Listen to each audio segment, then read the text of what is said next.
We're going to Dr. Paul Craig Roberts, syndicated columnist, former Wall Street Journal editor, and, of course, former head of policy department of Treasury under Reagan. Here in a moment, just briefly finishing up with the birth certificate.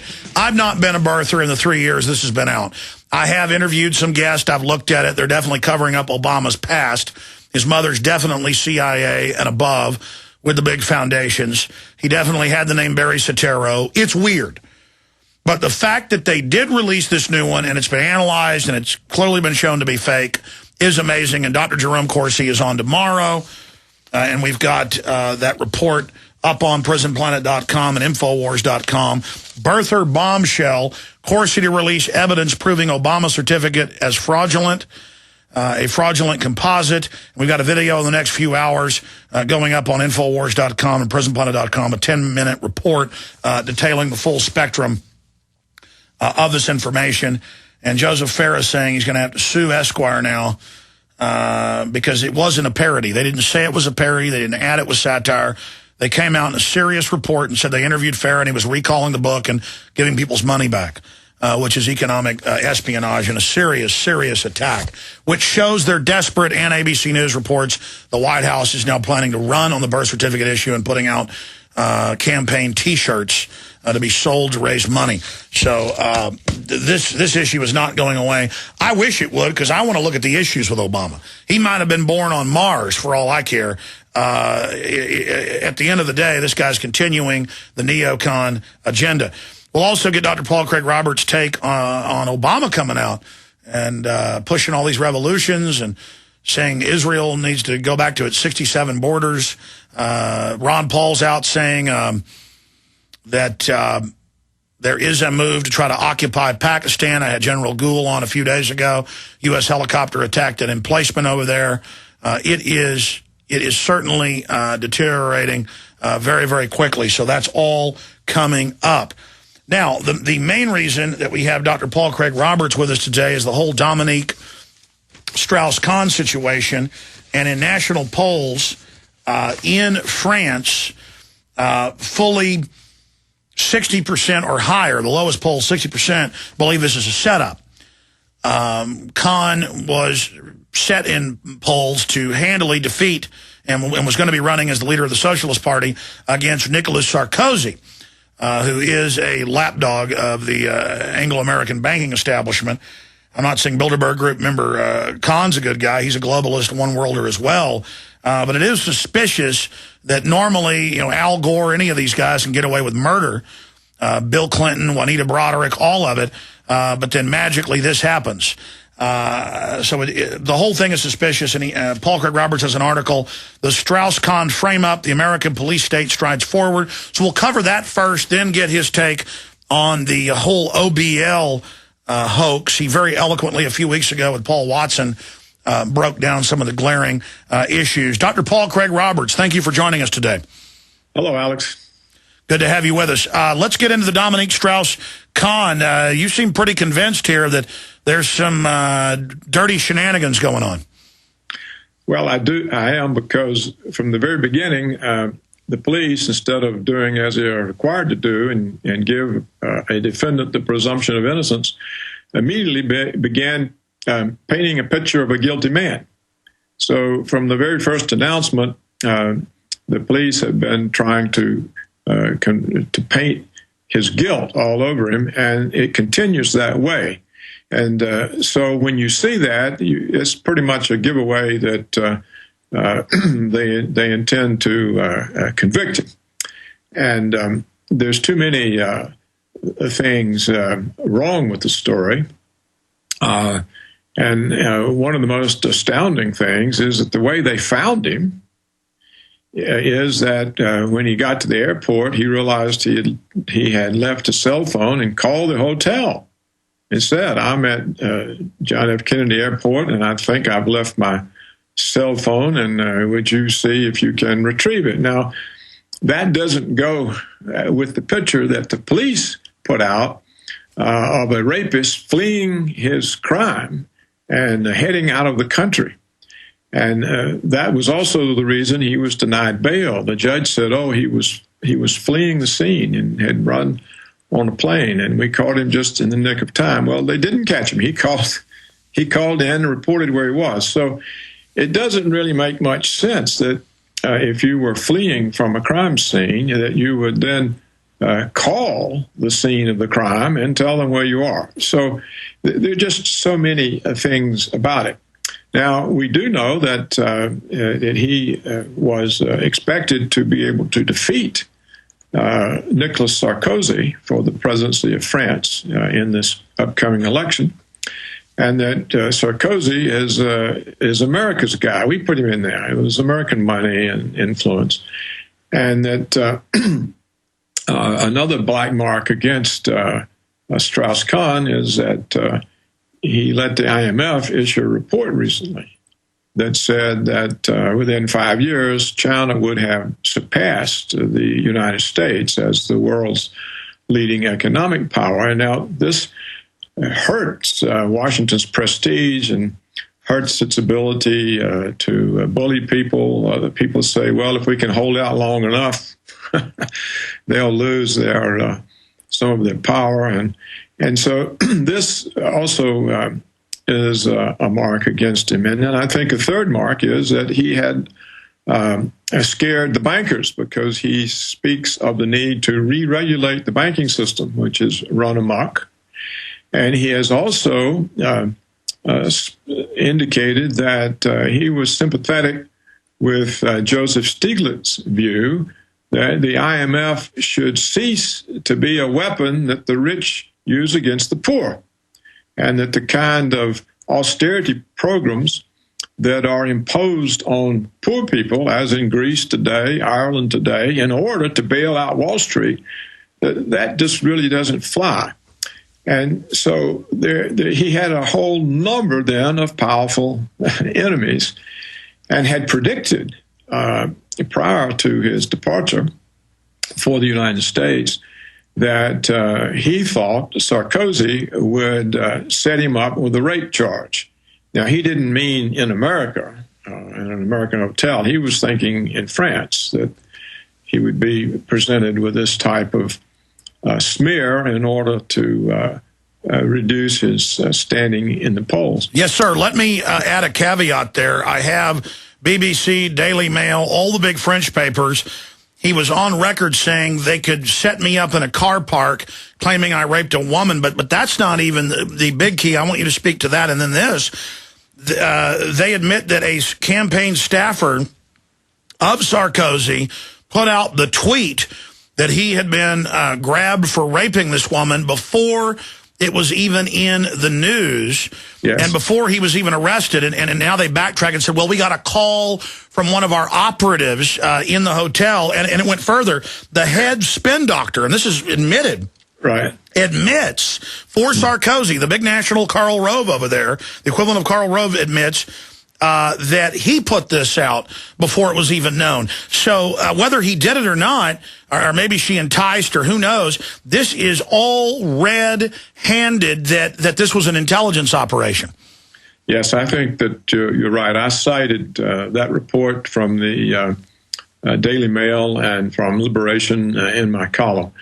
And it is clear that that is admitted. Somehow the operative for Sarkozy against Strauss-Kahn knew before the New York police made the announcement. So that, of course, is more giveaway. So I think, I think he'll have a hard time getting out of it, because if you look around, the left wing will want to get him because he's a rich white guy, and the feminists will want to get him because they know that all men are always raping women, and there are just so many people that getting him is emotional satisfaction. It goes along with their agendas and emotional needs. And he's going to have a hard time, and it's quite clear too. To add to your point, Alex, that if he was actually serving the system, they wouldn't touch him. He would actually be able to rape somebody in broad daylight and get away with it in front of witnesses. So clearly, he was seen as a threat, and he just like Elliot Spitzer, and was eliminated. He was a threat to not just the banks, but I mentioned to a wide variety of powerful interests. And the fact that such a powerful figure was destroyed indicates that he was seen as a threat, not as a servant of the system. It definitely shows that there's a rift between the IMF and World Bank. Definitely illustrates that there is a fight going on right now. And we saw Merkel last year call the big private banks like J.P. Morgan and others, crooks. They're trying to implode Europe. They're trying to implode the United States. They're completely predatory. I don't think at the end of the day, Dominique Strauss-Kahn is an angel. But at the same time, clearly some branches of the ruling class realize that this predatory imploding of economies to consolidate them will end up killing the goose that lays the golden eggs. Yeah. That's it. Of course, there's no doubt that the man is randy and likes the companionship of women, and that, of course, is also being used against him. And I think that even among the Soviet Communist Party, a social conscience developed among some members, leading to reforms and collapse. And so I wouldn't be surprised that there are people in the IMF who've had enough of squeezing and trampling the poor. At some point, some people are affected by that and reform themselves. And there is perhaps a struggle going on in the IMF, but I suspect that's now over. Because it's not just the arrest, it's the way he is pronounced to be guilty before any evidence is in. I mean, no one's seen the maid. we assume she exists. And who else wants to take on that role and be faced with similar treatment? So it's a huge warning shot to reformers to shut up and get back in line, or you'll be next. Expanding on that, it certainly sends a message across the board, and we dovetail it with the Indiana Supreme Court ruling last week, and I read the judge's statement in the winning ruling, saying police can now enter your home for any reason, including no reason at all. That's a quote. And the U.S. Supreme Court said they can listen at your door. Do they hear sounds that could be hiding drugs, ruffling, or any sounds at all? They can come in without warrants. And they're now announcing, yes, we're going to continue to expand sneak and peeks and non-terror related, and that now even local jurisdictions are using it outside of the feds. I mean, it's just a complete abolition of everything. And you see whether Kahn is guilty or innocent, if he's not given due process, he has to be set free. Better 10 guilty men go free than one innocent man go to prison. That's always been the maxim of liberty and common sense. And there is a war, a conscious war. I have an Indiana sheriff saying we're now going to do door-to-door gun searches of homes. We no longer need warrants. That they're announcing their avarice-filled, tyrant-filled desire to run wild over us, Dr. Roberts. Yes, the Fourth Amendment's gone. In fact, look, Alex, this is the subject of my book, The Tyranny of Good Intentions, that went through 2 editions and a number of printings, that we've lost the protection of law. The constitutional amendments that can comprise the Bill of Rights are simply eroded. And I'm sure you're aware that of the recent reports from Tennessee television stations about the police in Tennessee stopping traffic on I-40 and taking everybody's money on the grounds that if you have cash, it's an indication that you just sold drugs, and that's drug money. And the reports are that the various police jurisdictions are almost coming to blows between themselves over who gets to disrupt this traffic and take the money. And one of the small jurisdictions has already seized $1 million from motorists. And they go out there and just have blanket traffic stops and go through people's wallets, take their money. This is happening right now. And I can remember in my book, I tell the case of when this was happening in Florida a number of years ago. So you're right. The police, there's really no restrictions any longer on police, what they do. They're unaccountable. And there's no real inclination to hold them accountable. The conservative war on crime has unleashed police and created a monster. And it's very interesting that the Supreme Court, by an 8-to-1 vote, gave even more power to the police, powers that you just described, because they can say, oh, we heard somebody flushing the toilet, so that meant the drugs were going down the toilet, so we had the right to bust in.